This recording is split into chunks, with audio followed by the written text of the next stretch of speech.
The sun hung high over the city, sharp and merciless, casting a blazing spotlight onto the towering glass headquarters of Valorian Estates. Inside, behind tinted windows and marble floors, lived the reputation of a woman whose name people whispered with a mix of fear and frustration, Marissa Hale, the billionaire who could silence an entire boardroom with a single glare. Every worker in her empire walked on eggshells, every mistake was a gamble with consequences, and every request made to her was a storm waiting to break. No one challenged her, no one confronted her, no one dared, until the day a single dad walked through her office door and refused to flinch. If you believe in kindness, growth, or second chances, then please like, comment, share, and subscribe to 4K Stories to support more heartfelt stories like this. Marissa's story had been stitched together by rumors and hard truth, most of them rooted in the coldness she used as armor. Since inheriting her late father's empire at a young age, she had grown sharper with every year, every betrayal, every lawsuit, and every loss. By the time she turned 34, she had achieved everything people admired: wealth, influence, control.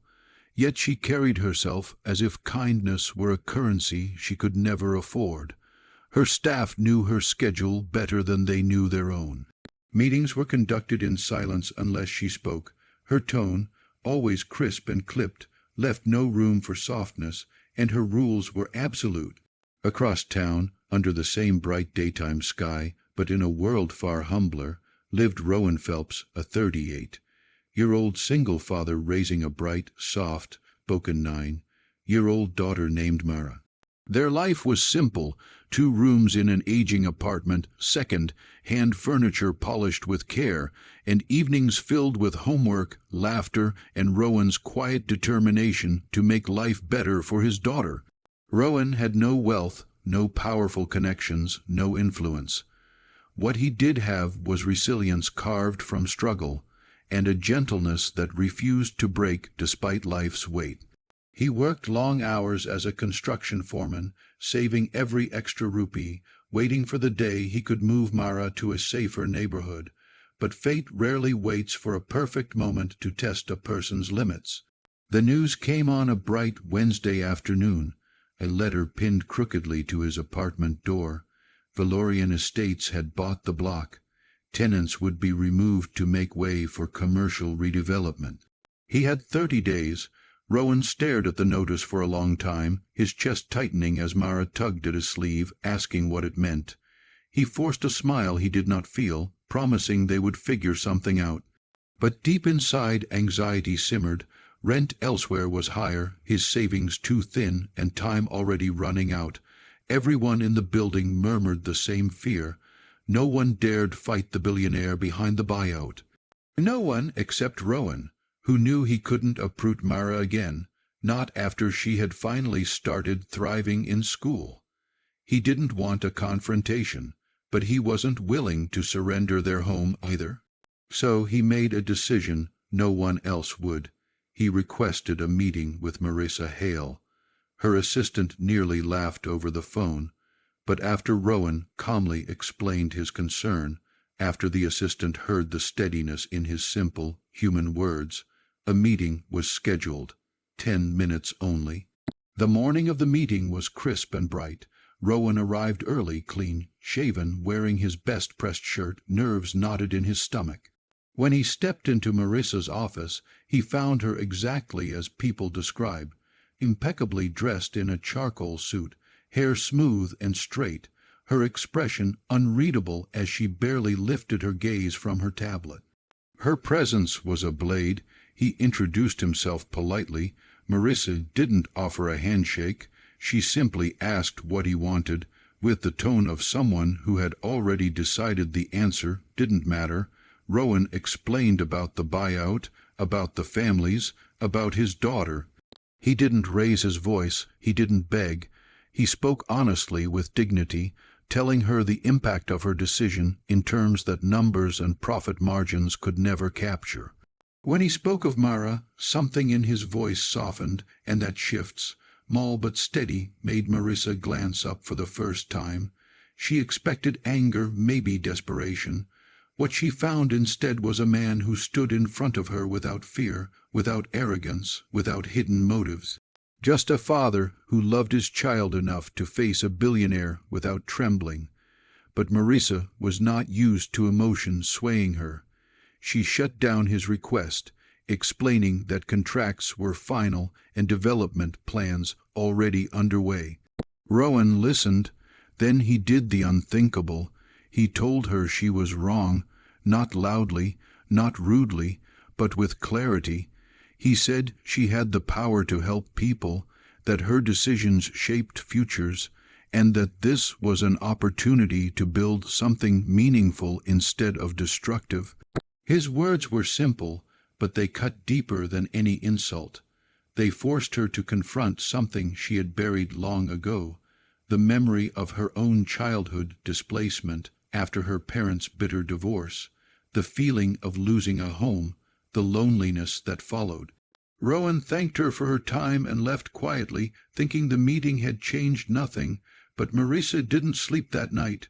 For the first time in years she felt the weight of guilt, not from public opinion, not from business consequences, but from a single man's honesty. She saw again the frightened little girl she used to be, the one no one stood up for, and she felt something else, an unfamiliar tug inside her chest, urging her to rethink everything. The next morning, under the bright daylight pouring into her office, Marissa shocked her entire board. She demanded a new plan, one that protected the existing tenants, offered fair relocation options, and ensured no one was left without a home. The team argued, insisting it would cost millions and delay construction. But she didn't back down. For once, her stubbornness served compassion instead of pride. Still, she wasn't finished. She asked her assistant to call Rowan. When he arrived again, he expected papers or legal notices. Instead, he found Marissa waiting not behind her desk, but standing near the window, sunlight outlining her in a softer hue than the world had ever seen. She told him the project had changed. His building would be renovated, not demolished. Residents would receive temporary housing fully covered by Valorian estates, and no one would be displaced permanently. It wasn't charity, she clarified. It was simply the right thing to do. Rowan didn't gush with gratitude. He thanked her calmly, sincerely, the same steady way he had spoken before, and for reasons she couldn't quite explain. That sincerity struck her harder than any praise could. Weeks passed. Renovations began. Tenants relaxed. Mara started waving at construction workers from her window, and Marissa, unexpectedly, began visiting the site, not as a billionaire overseeing a project, but as someone trying to understand the community she had once overlooked. She watched children play in the courtyard. She listened to residents' stories. She greeted them with a politeness that made rumors swirl instantly. But the biggest change happened quietly. One sunny afternoon, she found Rowan painting the courtyard fence while Mara handed him brushes with a proud smile. Marissa approached awkwardly, uncertain of her place in this world so different from hers. But Mara greeted her cheerfully, offering her a spare paintbrush. Marissa hesitated, then accepted, and just like that, the woman known as the rudest billionaire in town spent an afternoon painting a fence with a little girl and her father. It didn't fix her flaws, it didn't erase her past, but it cracked open a door, one Rowan gently encouraged without ever overstepping. He saw her effort, he respected it, and he treated her like a person, not a legend to fear or criticize. Slowly, Marissa learned to smile more genuinely. She apologized to employees she had once intimidated. She began funding community projects. The coldness surrounding her softened, not because she suddenly became perfect, but because she discovered the strength in compassion, the very strength Rowan had shown her. And in that discovery, she also found unexpected warmth toward the man who had challenged her without anger, who had taught her that standing firm and staying kind were not opposites but complements. Their story didn't turn into romance overnight. It didn't need to.